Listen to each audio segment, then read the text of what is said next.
আসসালামু আলাইকুম, welcome to my Rabu's kitchen. আজকে আরও একটা রেসিপি নিয়ে আসছি, যেটা হচ্ছে মিষ্টি পোয়া। এই মিষ্টি পোয়াটা আমার মেয়ে খেতে অনেক পছন্দ করে। আপনারা চাইলে এটা বিকেলের নাস্তা হিসেবে বানিয়ে খেতে পারেন। আমি এখানে 1.5 কাপ ময়দা নিয়েছি। এটা আটা বা ময়দা দিয়েও বানানো যায়। তো আধা চামচ বেকিং পাউডার, 2 চামচ চিনি, অল্প একটু লবণ দিয়ে মিক্স করে নেব। পানি দিব অল্প অল্প করে।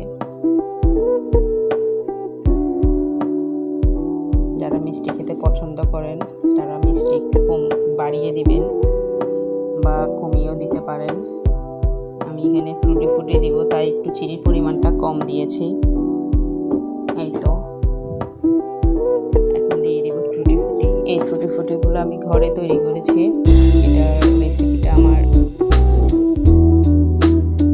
ভিডিও দেওয়া আছে, চাইলে আপনারা এখান থেকে দেখে নিতে পারেন।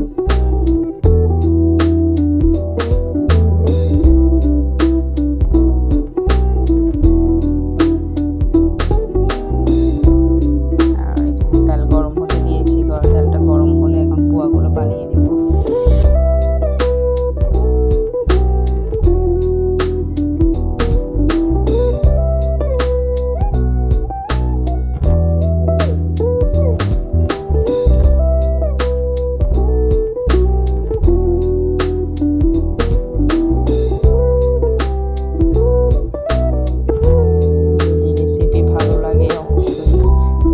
কমেন্ট শেয়ার করবেন আর আমাদের জন্য দোয়া করবেন, আমার মেয়ের জন্য।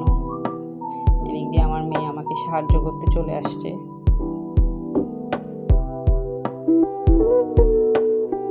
ভাজা হয়ে গেলে এগুলো তুলে নিব। এই তো তৈরি হয়ে গেল মিষ্টি পোয়া।